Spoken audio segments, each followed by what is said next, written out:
नमस्कार, डिजिटल दर्पण में आपका स्वागत है। भारत और न्यूजीलैंड के बीच फ्री ट्रेड एग्रीमेंट यानी एफटीए पर सहमति बनी है। यह समझौता सिर्फ व्यापार तक सीमित नहीं बल्कि इसमें एक्सपोर्ट, निवेश, नौकरियां और शिक्षा सब पर असर पड़ने वाला है। सबसे पहले समझते हैं एफटीए है क्या। एफटीए का मतलब होता है दो देशों के बीच व्यापार को आसान बनाना, कम टैक्स, कम रुकावटें और ज्यादा कारोबार। अब इस इंडिया न्यूजीलैंड एफटीए के मुख्य बिंदुओं पर आते हैं। इस समझौते के तहत भारत के ज्यादातर निर्यात उत्पादों को न्यूजीलैंड में जीरो ड्यूटी यानी बिना टैक्स की एंट्री मिलेगी। इसमें टेक्सटाइल, इंजीनियरिंग गुड्स, फार्मा और मैन्युफैक्चरिंग सेक्टर के कई प्रोडक्ट शामिल हैं। साथ ही भारत ने अपने संवेदनशील सेक्टर जैसे डेयरी और कृषि उत्पाद को पूरी तरह सुरक्षित रखा है, यानी इस एफटीए में किसानों के हितों से कोई समझौता नहीं किया गया। अब आते हैं उस हिस्से पर जिसकी सबसे ज्यादा चर्चा हो रही है, सेवाएं, नौकरियां और स्किल्स। न्यूजीलैंड में आईटी, टेक्नोलॉजी, इंजीनियरिंग और हेल्थ केयर जैसे क्षेत्रों में लंबे समय से स्किल शॉर्टेज है। इसी वजह से इस एफटीए के तहत भारतीय प्रोफेशनल के लिए एक नया और स्पष्ट वीजा रास्ता खोला गया है। इसके तहत हाई स्किल्स भारतीय प्रोफेशनल्स को सीमित लेकिन तय कोटे में न्यूजीलैंड में काम करने का मौका मिलेगा।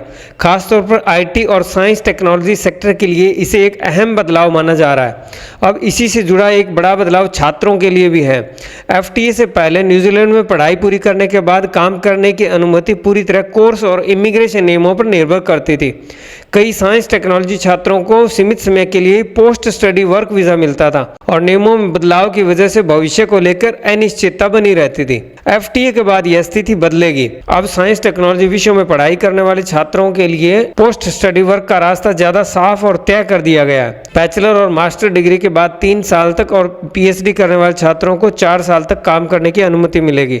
महत्वपूर्ण बात यह है कि यह सुविधा अब सिर्फ इमिग्रेशन पॉलिसी नहीं बल्कि भारत और न्यूजीलैंड के बीच हुए औपचारिक समझौते का हिस्सा है, यानी छात्रों और कंपनियों दोनों को ज्यादा स्थिरता यानी स्टेबिलिटी और भरोसा मिलेगा। निवेश के मोर्चे पर भी यह समझौता अहम रहा है। सरकारी अनुमान है कि इस एफटीए से आने वाले 5 वर्षों में दोनों देशों के बीच व्यापार दोगुना हो सकता है। कुल मिलाकर इंडिया न्यूजीलैंड एफटीए भारत के लिए नए एक्सपोर्ट अवसर, स्टूडेंट और प्रोफेशनल के लिए ग्लोबल एक्सपोजर और दोनों देशों के लिए रणनीतिक साझेदारी का एक नया अध्याय खोलता है।